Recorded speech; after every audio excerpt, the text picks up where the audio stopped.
the slideshow.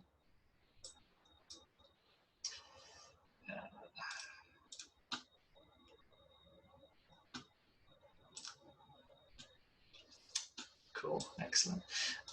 Also, before we crack on, don't forget that there is the Q&A section.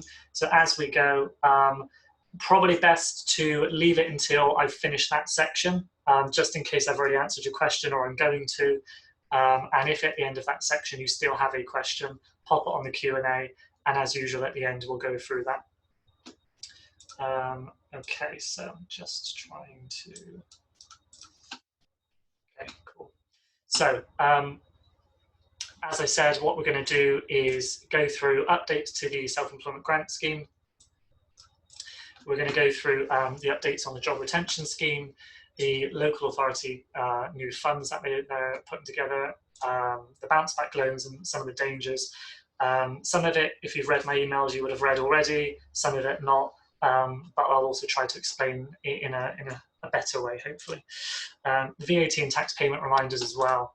And then life after lockdown, what comes next. There's a few points that some of you may have already thought about, some of you may not, so I think it'd be good to just go through a few points. So the self-employment grant scheme, as I mentioned, this is only relevant to people who are self-employed. Now, annoyingly, up until now, over the years, even directors were classed as self-employed. Certainly for mortgages, we still are, but sadly, when it comes to actually getting help, we are still apparently not self-employed. So that hasn't changed. Even after Friday, we are still not self-employed when it comes to getting help. And this is only relative to those who were. This is probably going to be of most interest to people who have already got their first grant. If you've applied, you would have had it well by now.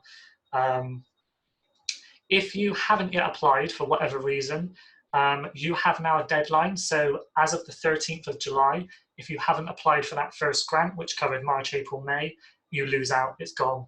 They're closing the doors 13th of July. Haven't made your first claim for your self-employment grant by then, it's gone, you've lost it.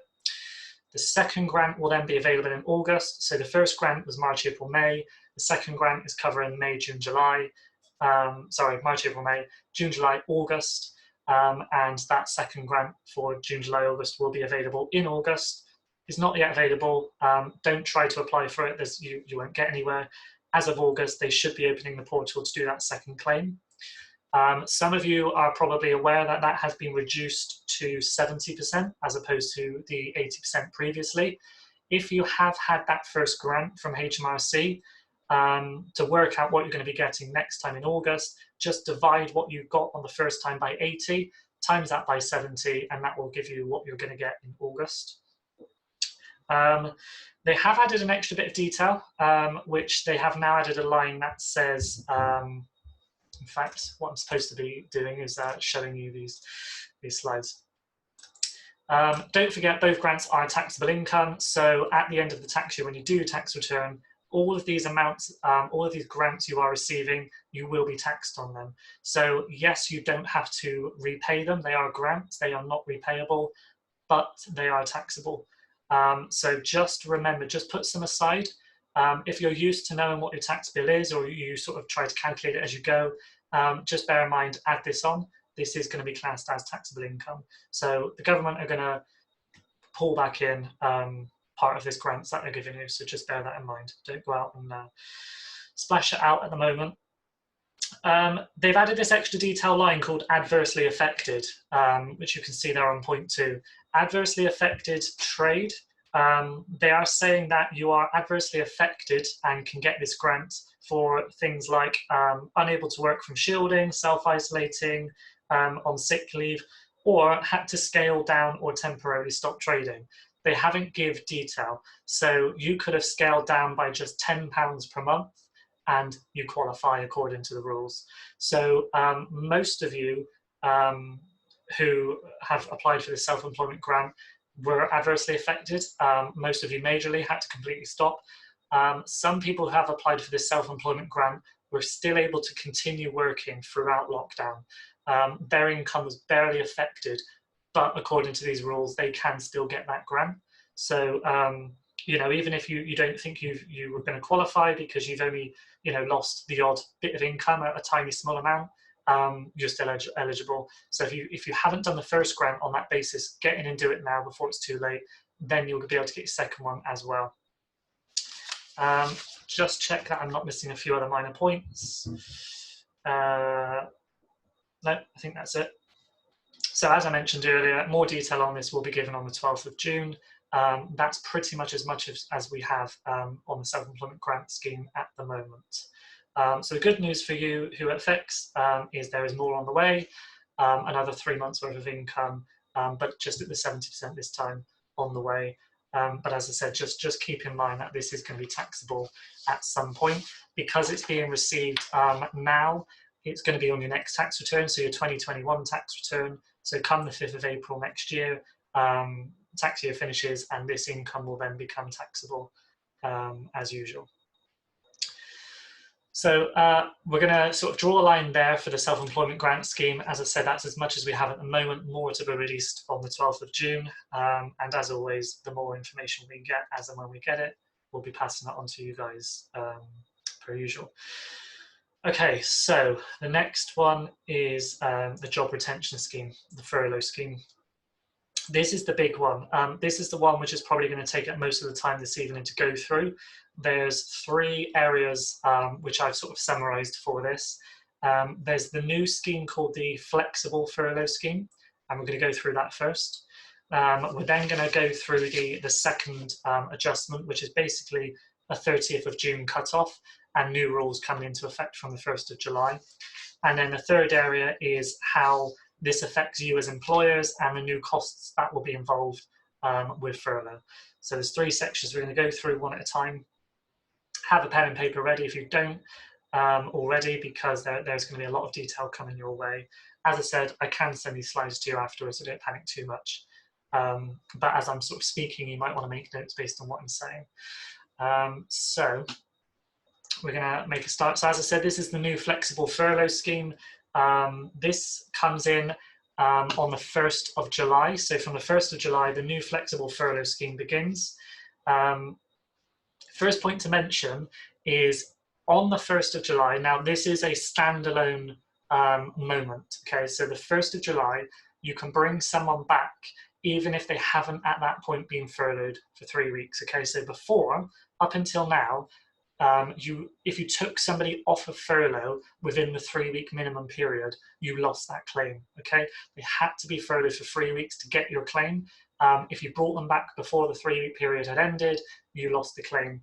On the 1st of July, if you have anybody currently being furloughed and you want to pull them back, you can, and you won't lose those days they were furloughed, okay? So as an example, if you furlough somebody in the last week of June, and you were expecting to have to keep furloughing them 2 weeks into July, you can, you don't have to now, and you could bring them back on the 1st of July and you would still be able to make a claim for that 1 week they were furloughed. This is a standalone day, it's the cutoff. So we'll go more into the cutoff on the next slide, but on the 1st of July, if you have anybody being furloughed, you can bring them back on that day, even if they weren't furloughed for 3 weeks, and not lose the days that they were furloughed for, okay? That's point 1. There will be a new minimum 1 week furlough period. So as I just mentioned, it was 3 weeks. Going forwards from the 1st of July onwards, you can furlough somebody for just 1 week. This is going to be a massive help for those of you who have started working back and have started to sort of think about bringing people back. But there isn't quite enough work to compensate or to make up for what you used to be earning. And you had that difficulty of being able to sort of get the work going still, but not sort of unfurlough somebody for less than 3 weeks. This is now going to massively help. You know, if you've got enough work where you can bring them back for you know, just 1 or 2 weeks, and then furlough them again, that's absolutely fine. The minimum is 1 week. So once you've furloughed somebody after the 1st of July, they have to stay furloughed, but just for 1 week. So it should be a really big help for a lot of you. Obviously, the Flexi Furlough scheme is a new scheme, so you are going to have to get new agreements signed by employees. So if you've furloughed people already, you'd know that you've had to get those agreements signed by each individual employee where they agree. The flexi furlough scheme, it's new rules, it's new minimums. I'll go into it in a moment, but it's new rates as well. So because of all of that, from a HR point of view, you should be getting new agreements signed by the employees who you're going to be putting onto the new flexi furlough scheme. Bit of a headache, but definitely worth covering your own back, because there's going to be a lot of problems in the future, we suspect, with this type of thing.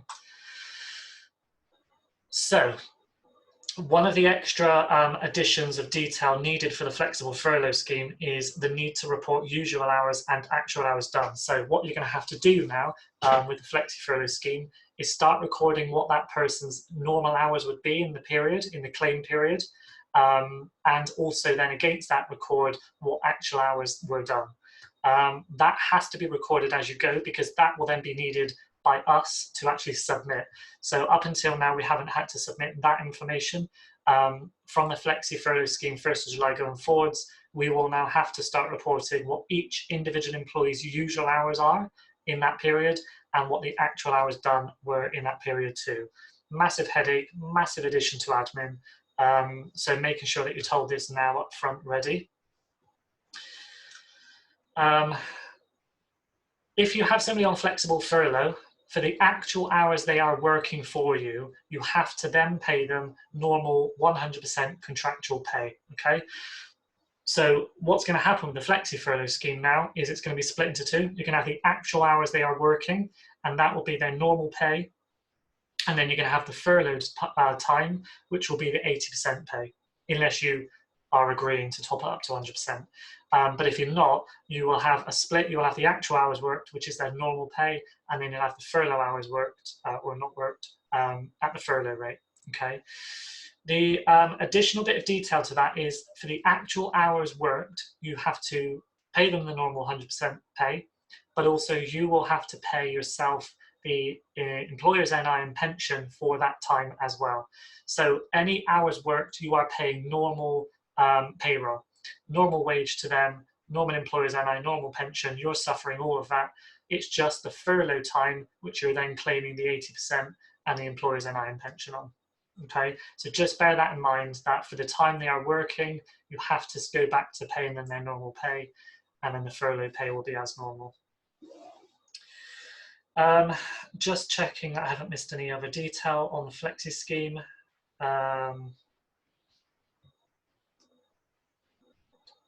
Don't want to miss any detail out. I think that's it. And as usual, further detail and guidance on calculations, as well as everything else, will be given on the 12th of June, which some of you could imagine that just gives us 2 weeks before the next payroll to sort of get everything into place ready for the 1st of July. So it's going to be another manic month this month, thanks to the government. Okay, so that's the new flexi furlough scheme. In theory and in practice, it's going to be a lot of help to a lot of you. This counts to directors as well. So don't forget, if you've furloughed yourself as a director up until now, this new flexi furlough scheme will count for you as well. Okay, so some of you may not have furloughed yourself up to this date because you still had bits of work to do that you didn't want to miss out on, you didn't want to lose the customers or the contracts. This could now help you, because if you've only got 1 or 2 weeks worth of work coming in at the moment as a director, you can now furlough yourself. Even just 1 week a month isn't a massive amount, but it is doable. So just bear that in mind, that it still counts for you as directors as well. So the next section I'm going to quickly run through with you is the job retention scheme 30th of June cutoff. So again, none of this is in the detail as usual. This has all been added in the background. If you've bothered to read like me, sadly spent hours and hours reading through this. So 30th of June cutoff. After this date, you cannot add anybody new to the furlough scheme. Okay, so some of you have mentioned this to me today. You've already read this. So after the 30th of June, if you haven't had somebody on the furlough scheme for a full 3-week period, you will not be able to add them. Okay, so if you were planning on changing around staff, rotating staff, that type of thing in July, you're not going to be able to do that. If they weren't furloughed for a 3-week period before the end of June, you're not going to be able to add them in the future. So what that means is there's going to be a 10th of June cutoff, if you think about it. To be able to achieve that 3-week minimum by the end of June, you're going to have to furlough them on the 10th of June to make sure that they are then furloughed for the 3-week minimum when the 30th of June cutoff happens. I'm hoping you can't hear a funny noise because for some reason the building has started vibrating, but hopefully you can't hear that down the camera. Do let me know if you can hear some strange noises. Yes, so if you haven't furloughed somebody already for the 3 weeks, bear in mind after the 30th of June, you're not going to be able to. Okay, they have to have achieved a 3-week minimum by the end of June to then be able to furlough them in the future. 31st of July deadline for any pre-30th claims. So some of you were doing your claims on a monthly basis and we're up to date, and that's fine. Some of you have sort of gathered several claims and done them in one lump sum. Basically, any claims up to the end of June, you will only have till the end of July to make them. If you go past the end of July and you've not made any claims, you lose them. Simple as that. From the 1st of July, you can no longer overlap months. So in a nutshell, most of you will have a pay period of 1st to the end of a month, a calendar month. So this won't affect you. Some of you may have a 4-weekly payroll or a fortnightly payroll where sometimes the pay period might cross over 2 months. If you do, that will now start creating 2 claims. You can only do a claim from the 1st to the end of a month, and it cannot cross over a calendar month. So a nice little gem from the government for us, suddenly having to double claims for a lot of our clients who cross over months. So you might have a 2-weekly payroll, for example, which spans the last week of one month and the start of the next. That will suddenly become 2 claims for furlough and not just one. They've said that is necessary, and they've had to put that in place for future rule changes, which is worrying in itself. But that's the new rule. So yeah, just bear that in mind, that if your pay periods do cross months, that will suddenly become 2 claims and not 1. The other rule is there is now going to be a maximum number of employees that you can claim. So after the end of June, your next claims and your future claims cannot exceed the amount of employees compared to a previous claim. So for example, if in July you want to claim for 10 employees, but your previous claims have only been for 9 at any maximum time, you won't be able to. You cannot do a future claim after the end of June for more employees than have already been on a claim in the past. So again, something to bear in mind, and a reason that you might want to sort of start having to think about that now. So that's the 30th of June cutoff changes and updates. That's, as I said, 30th of June cutoff, 1st of July start, and this is all in addition to the flexi furlough scheme as well. So lots to remember, lots going on, lots on the way. The next section we're going to go through are the new costs to employers. So basically, from the 1st of August, the grant will be tapered. All that means is slowly reduced as time goes on. June and July is going to be as normal. So claims for June, claims for July, ignoring the flexi stuff at the moment. Normal 100%, sorry, ignore that part, we'll go back in a minute. June and July is normal, so 80% of their wage as normal, and you get to claim back the employer's NI and pension on that amount as well as normal. The only difference with June and July, or sorry, from certainly July, is the flexi scheme, where if you have somebody on flexible furlough, as I mentioned, you're going to be paying 100% of the actual hours worked and claiming the 80% for the furloughed hours. But in terms of what you're claiming back from the government, it's going to be the 80% of the furlough pay plus the employer's NI and pension. As I said, that then starts to change from the 1st of August. It's still going to be the 80%, but you will no longer get back the employer's NI or pension. For a lot of you, this won't affect you at the moment because you've got the employment allowance. So for many of you, you're not paying employer's NI anyway because of the allowance. But for those of you with a higher payroll cost and are paying employers NI, that won't be recoverable. So from 1st of August, it will just be the wage amount and not the NI or pension amount. Bear that in mind. If you've got a large payroll, this could have quite heavy costs suddenly. If you've kept people on the payroll and furloughing them because it's not costing you anything extra, from the 1st of August, it will suddenly cost you just to keep people on the payroll, even though you're furloughing them. So 1st of August, big change, suddenly is starting to cost you money, keeping people on the furlough scheme if they're not working for you. Okay, so really bear that in mind. September, it then goes down again to 70% and still no employers' NI pension. So August, you lose out recovering the employers' NI pension. September, that's still the same case, but it also goes down to 70%. However, you still have to make up the 80%. So the government will give you back 70%. You will have to then forecount yourself employers' NI pension plus the 10% top up to get them back to their 80% pay. So suddenly in September, it's again costing you even more to be furloughing people. Now, don't get me wrong, it's still getting money back, and it's still getting money back for people you're keeping on the payroll to keep them a wage coming in, etc. You know, if you've kept people on furlough and on the payroll because you don't want to lose them as an employee, this still might be beneficial to you. But if you've just kept people on furlough for the sake of keeping them on the payroll and keeping an income coming in, suddenly it's starting to cost you a bit more than just kindness. And beforehand, it wasn't costing you a penny. Yes, it was affecting cash flow slightly because you were having to dish that money out sometime before you got the money back. But the net cost was zero. From August and then certainly September, it is starting to cost you money to just keep people on the furlough scheme. Originally, the government said, bring back anybody you've made redundant in the past, get them back on the payroll. At least they're getting an income as an individual, we'll cover the costs. From the 1st of August, and as I said, certainly September, suddenly is costing you to do that. Not sure the government have fully thought that through. Perhaps they have. Perhaps, it's their way of forcing people off the furlough scheme. It probably is. But I think what they're probably losing sight of is how many people will suddenly say, do you know what, let's get them off the furlough scheme, let's make them redundant again, get rid of them. There's no point of paying 10% plus NI and pension for people that aren't working for us and probably never will again. So really bear that in mind. If you are still furloughing people come September, I think it's time to start considering the next step as opposed to just keeping them on there.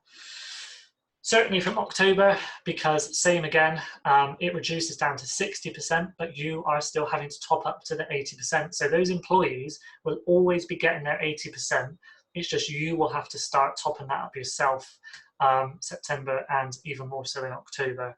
So come the end of October, if you've got people on furlough, you're only going to get back 60% of their wage and no NI and pension. That will all be a cost to you. And as I said, including the 20% top up. Certainly at that point, you would again want to consider whether it's worth keeping people on the furlough scheme or whether it's just sunken cost for you for the sake of it, and then maybe consider getting rid of. Off the back of that, that then brings to light the point that from the 1st of November, that's the end of retention scheme completely. Okay, so if you've still got people on the furlough scheme in October, that's then definitely a point at which you have to have a conversation with yourself, but also those employees, and say, look, at the end of October, furlough scheme ends. We can't afford to keep you going.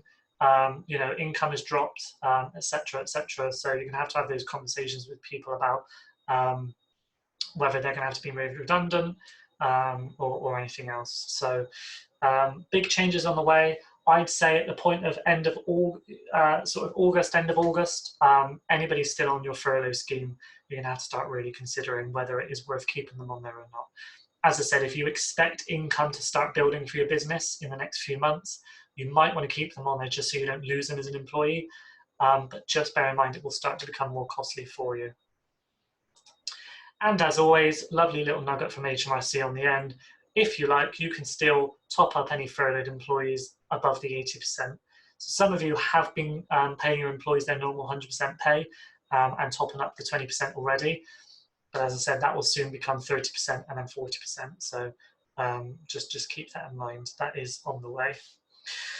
Along with the percentage reductions, obviously in line with that will be a reduction in the cap. So the 2,500 per month cap was based on the 80%. As it goes down to 70%, the cap becomes 218,750. And as it goes down to 60%, the cap becomes 1875. So the maximum cap will move in line with the percentages that you're going to be able to claim from HMRC.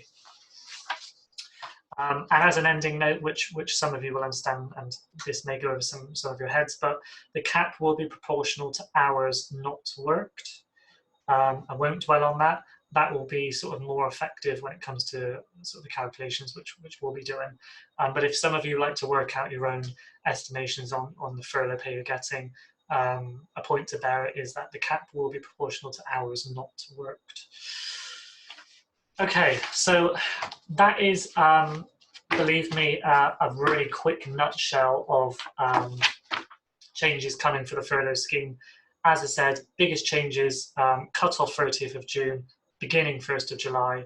You've got the flexible furlough scheme. You've got the changes to the scheme in general from the 1st of July. And you've also got these new cost changes as well. So a lot going on. For those of you who we do the claim for, and more so for those of you who have a lot of employees, and certainly for those with hourly paid employees, this is going to become very detailed. Extremely detailed for those who start to use the flexi scheme. We're going to have to be recording usual hours in the claim, hours actually worked in the claim, normal pay rates against furlough pay rates. It's going to become a lot. So for those of you who think you're going to be using the flexi scheme, start to communicate with Holly now. What our plan is going to be to try and help us is we're going to put together a template spreadsheet for you to use if you plan to use the flexi scheme. What you're going to have to do is fill in that spreadsheet, send that to Holly every month, and that is what we'll then have to start using for the scheme. It's the only way we're going to be able to control this and get all the detail from you to then to be able to do the claim. So as I said, bear in mind now up front that if you're going to be using the flexi scheme, let Holly know up front so she knows how many are planning to use it, and then you'll get a copy of the template to use for that as well. Okay, I'm going to leave it there on the job retention scheme. I could genuinely go on all night. The notes that I made on the weekend are pages and pages long, but that's probably the sort of headline points from us that you're going to need to know and bear in mind that are on the way. So the next point we're going to go through, as promised, is the local authority discretionary grants fund. For those of you who may think you were only on here for the furlough claim and this won't relate to you, maybe pause and stick around for this part, because in theory it could be relatable to pretty much all of you to an extent. So I'm going to quickly whiz through this now. So if you've had a premises all this time, but you lost out on the grant because it was based on business rates, then this one could suddenly kick in and help you.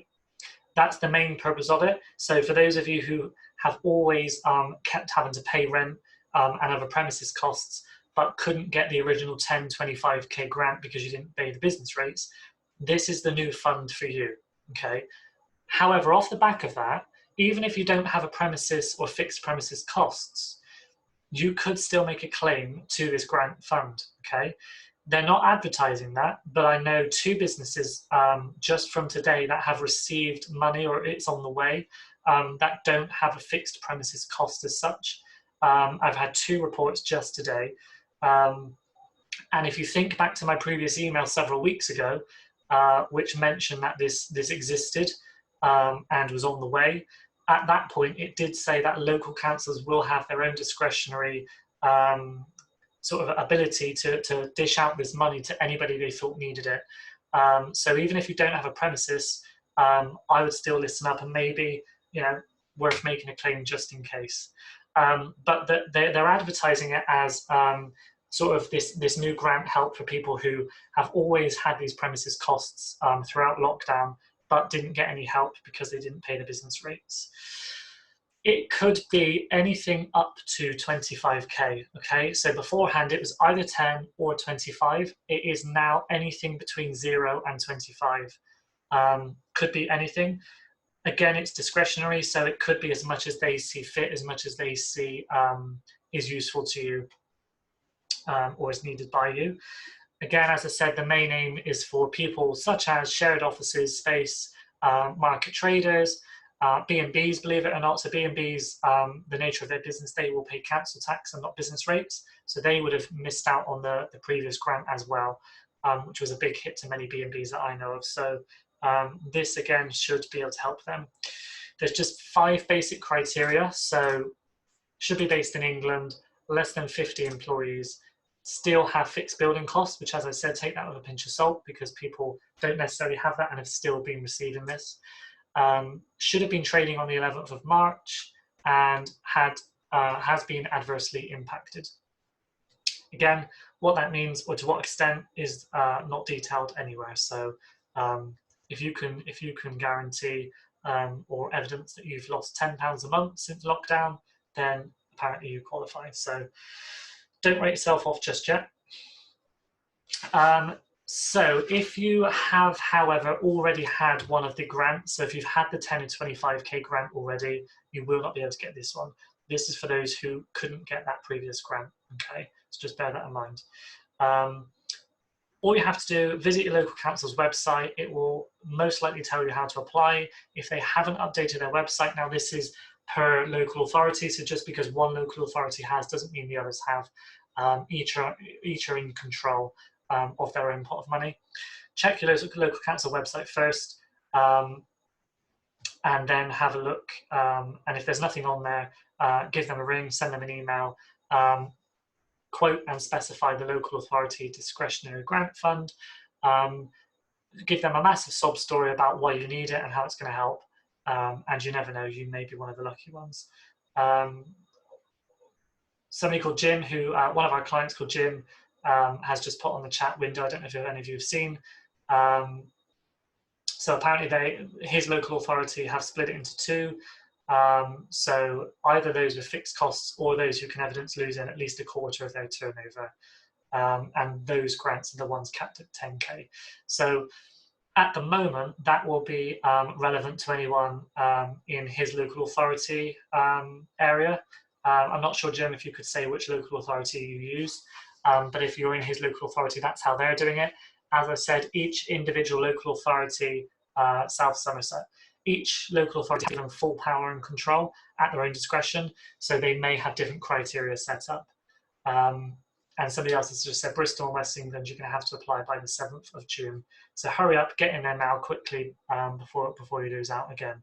Another sneaky one, as I said, they announced this 3 or 4 weeks ago, if you saw my email, but give no detail or guidance. I was just telling clients, look, just contact your authority, see what they say. Suddenly there's this detailed guidance that hasn't been announced. So with all this stuff, it's just a case of keep checking, keep applying, keep asking. So if either of those 2 are yours, get in there now, get on there quickly. But if it's not, they may be doing it in a similar manner where it's either based on building costs or it could be based on the fact that you've lost turnover. Even if it's not exactly the same, it could be similar. So definitely worth applying. And with the other grants, please bear in mind that it is taxable income. So no, it is not repayable, but yes, it will be taxable. So it will be classed as normal sales income. It will add to your profits and therefore your tax bill. The positive part of that is because it is classed as taxable income and it's not a loan, it's not repayable, it does count towards profits available for dividend. Okay, so for example, if you had 10k, deduct 19% corp tax off of that, whatever's left, you can in theory take that as a dividend. That is very different to loans, which I'm about to go on to, but the grants, it is basically classed as income and therefore profits. Okay, so it is money that can be used and taken as a dividend. Not the loans, but the grants, yes, okay.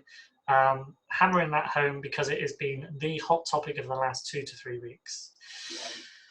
Which smoothly takes us on to the bounce back loans and dangers. Some of you are going to be bored stiff of hearing this if you've read all of my emails and been taking notes of them and paying attention to them.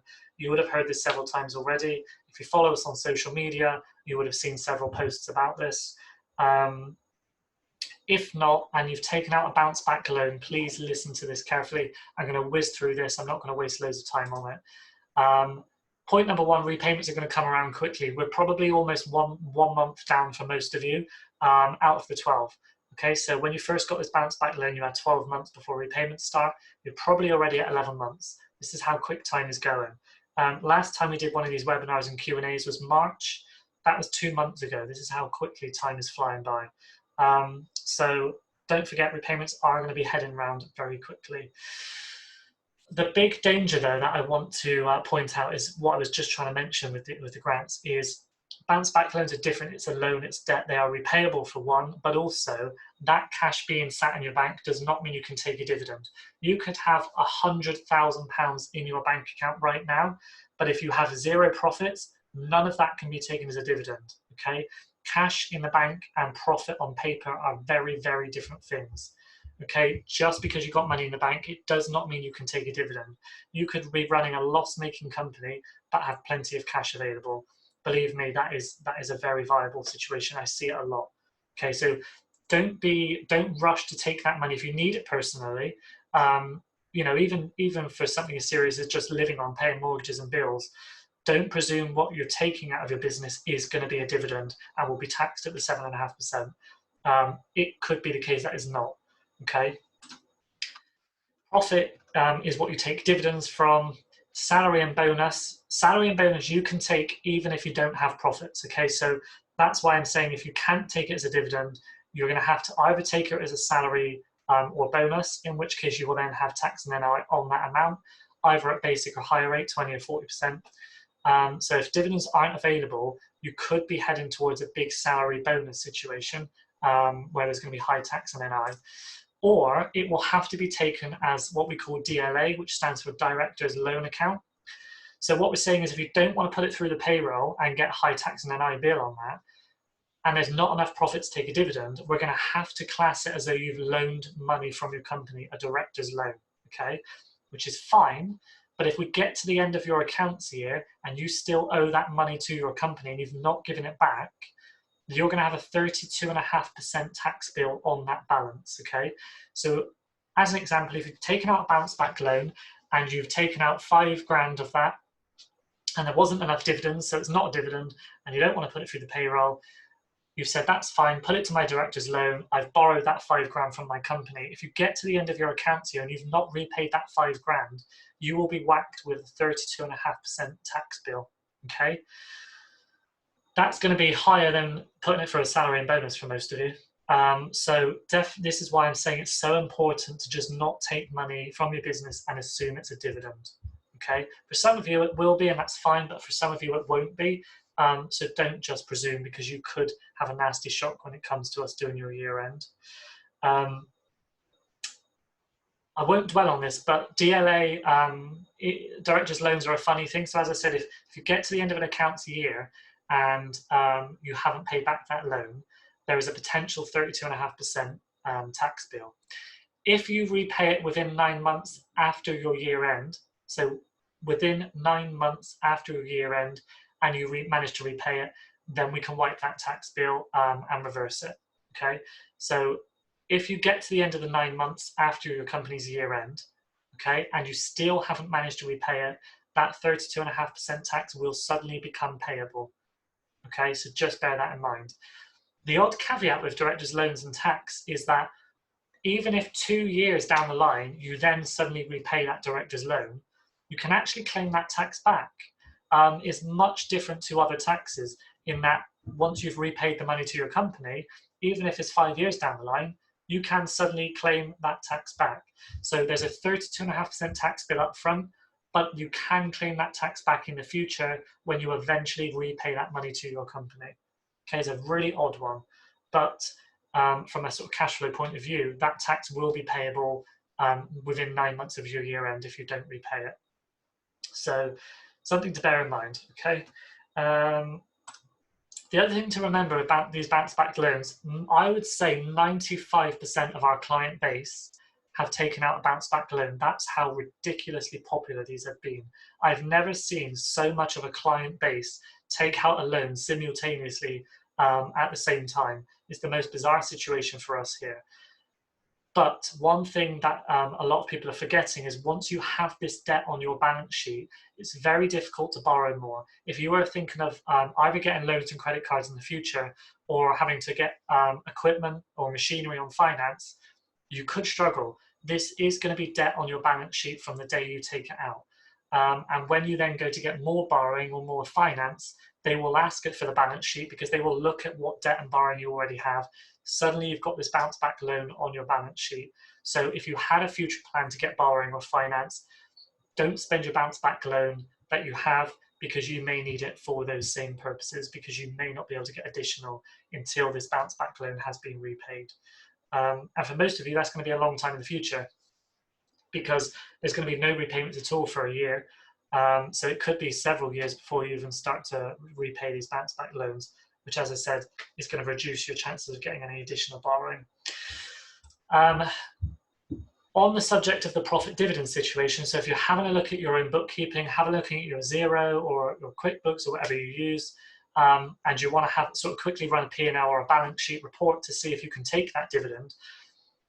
If we do your bookkeeping, it should be fine as long as we've got everything up to date from you. It should be fine to run those reports and check. If you do your own bookkeeping, please remember what you are probably doing when you do your own is something called data entry. Now, people misconceive it as bookkeeping.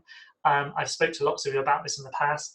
Data entry and bookkeeping are two very different things. If you're doing your own Xero or QuickBooks, 99% of the chance that you are doing data entry, you are reconciling your bank account, you are doing your sales invoices. Some of you might even be adding bills.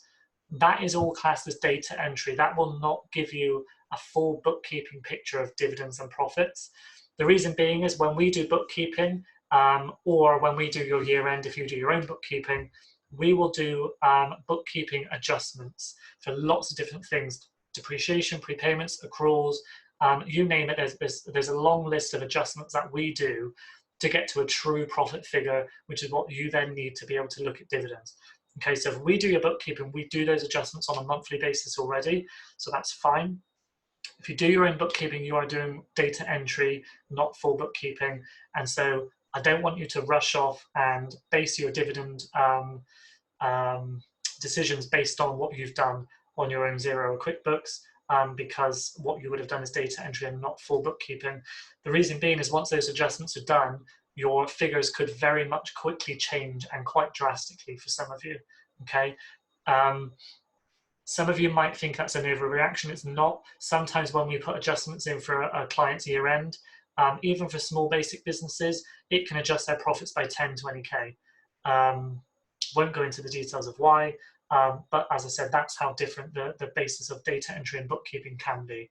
So even though lots of people say they're done bookkeeping, it's not. It's actually data entry. There's a big difference between the two. And forecasting. So sort of the last point on the bounce back loans and what to look out for and bear in mind is that if you don't have a forecast that you update yourself every month, I've already said in the past, now's the time. I'm not going to bang on about that. But certainly, you know, to start having to think about, right, when are the repayments going to hit? What is my income and profits looking like now? If your business is barely breaking even every month at the moment, in 11 months' time, when you've suddenly got to repaying this loan, are you going to have enough? Are you going to be able to?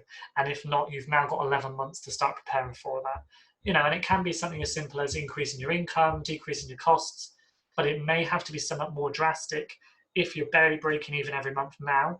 Certainly if you're already loss-making every month, how are those repayments going to be made in 11 months' time? Now is the time to think about it, and not at the end of the year when repayments are going to be due any day. So next section, VAT and tax. So for those of you who do a personal tax return, which is probably 100% of you listening, whether you're a director and you have your director's personal tax returns, or whether you're self-employed in your tax return, if you have high income, you'll know that there's something called payments on account.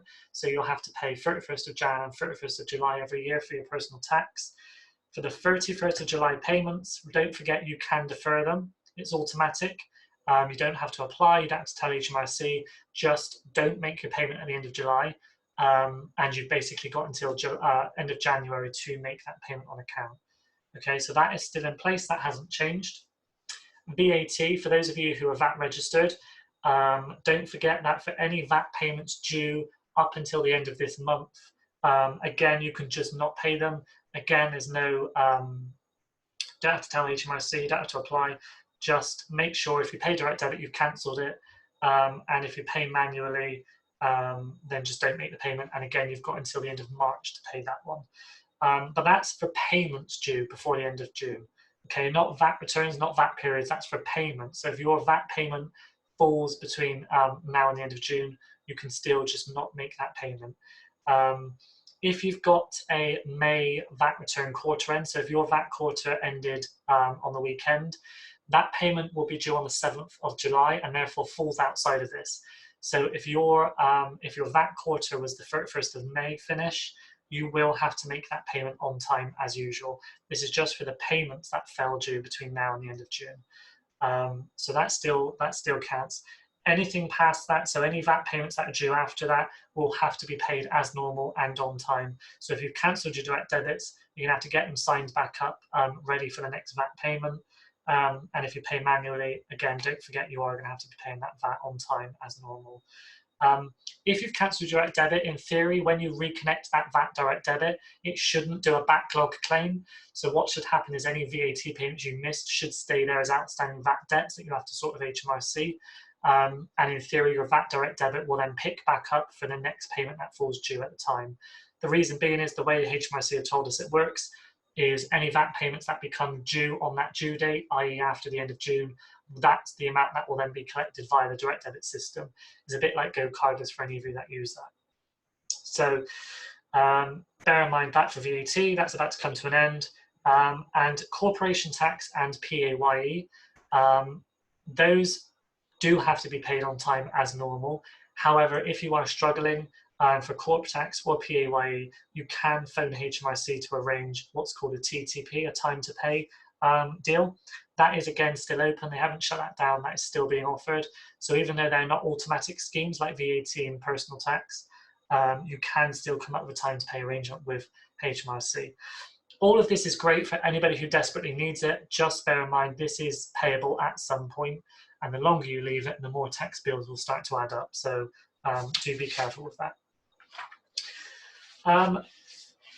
It's been an hour already. The last slide, life after lockdown, I'm actually not going to dwell on.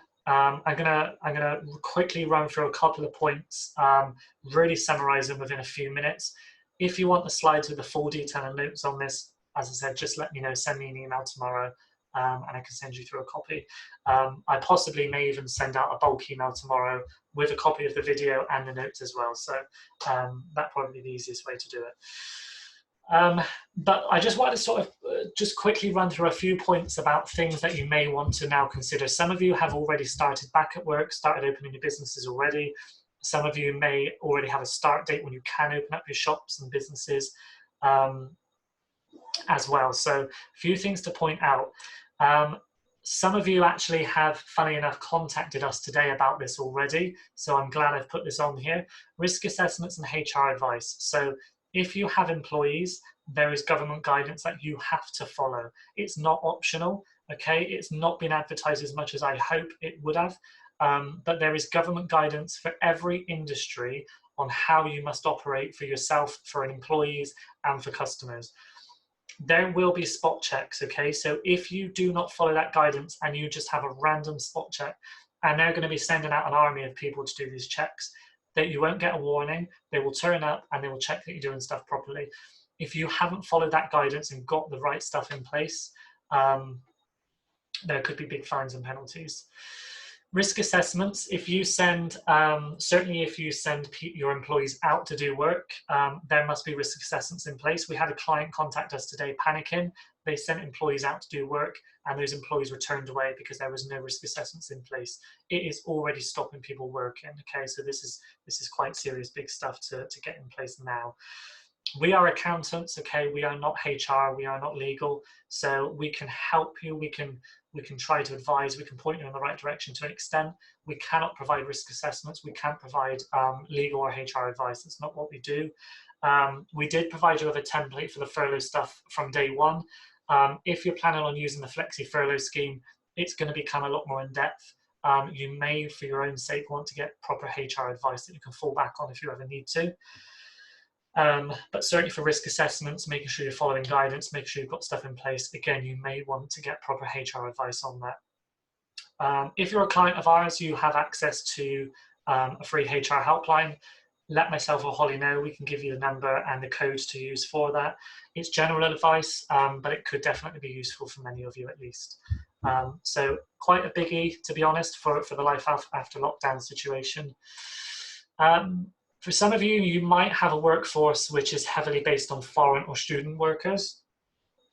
We've got a lot of clients actually who rely on those types of workers. Now's the time to start thinking about that. For student workforces, some of them may not be coming back till September. Have you planned for that? Have you realised that? Have you already started to thought that through? Same for foreign workforce. If they have gone back to their country of origin while on lockdown, which many of our clients' employees have, we don't know when they're coming back. They might not know when they're coming back. And if you rely on that as a workforce, you're going to have to start thinking about that now as your businesses start to open again.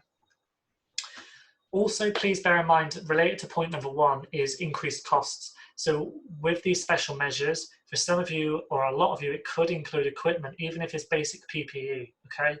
This is going to be a cost. And I just reminded you about spot checks. This is going to mean increased costs.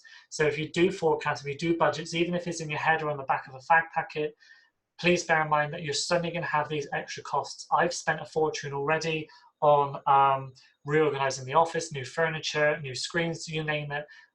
You know, it's costing a lot more than I'd anticipated, and we're just a small office. So for some of you, you know, if you send people out, if you operate machinery, if you have, you know, shop premises, etc., you know, this could be quite high cost that you hadn't anticipated. So start thinking that through now. The other thing to bear in mind is consumer spending. This is quite an interesting one, and one I could talk about all day with you, but I'm not going to.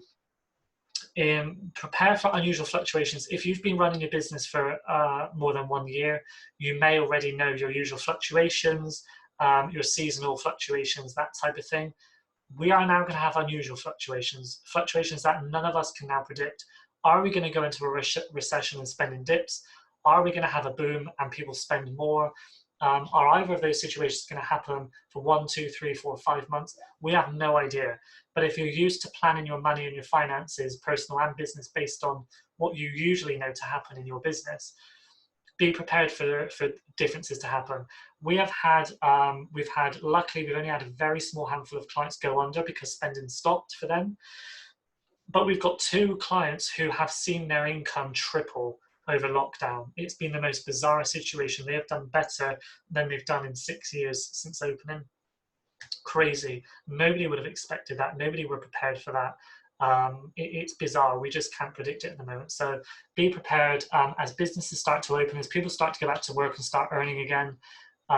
Be prepared for possible booms, but dips as well. Most of you will be worried about dips if people stop spending, if people stop thinking about what you do as necessities, and therefore withdraw in the next few months. Be prepared for a boom and the problems that could cause. If you suddenly have 2 or 3 times the customers and spending as you're used to, are you ready for that? Do you have the staff? Do you have the manpower? Do you have the equipment? Do you have the stock? Do you have the time? You know, booms can cause just as much problems as dips. So, you know, just start thinking these through. That's all I'm saying. Off the back of the earlier conversations with furloughs, again, life after lockdown sadly is going to mean possible redundancies. So one is the emotional and moral side of that you're going to have to start thinking about, but it's also the cost. So if you've had employees who fit the redundancy spec, so if they've been with you 2 years plus, when you make them redundant, you're going to have to pay for that. So it's not just the emotional side of having to make your employees redundant suddenly, but it's the cost potentially of having to actually give them redundancy pay as well. So you're going to have to pay their usual notice per their contract and pay redundancy pay. So there could be costs on the way of that as well. So just bear that in mind as well, that if you've got employees and you're suspecting that after the furlough scheme ends or when it starts to cost you more, you're going to have to start making redundancies. Start thinking it through. You know, the fact that you're going to have redundancy costs could change your mind about who you make redundant and who you keep. So start having to think about that. Some of you who have continued to work but have had to change the way you work, or your employees' job roles or working patterns, again, if it's worked for you, maybe start thinking about implementing that permanently. Obviously, if you've not been able to work at all, then obviously changes to working patterns and job roles may not affect you as much. But you know, just something to think about.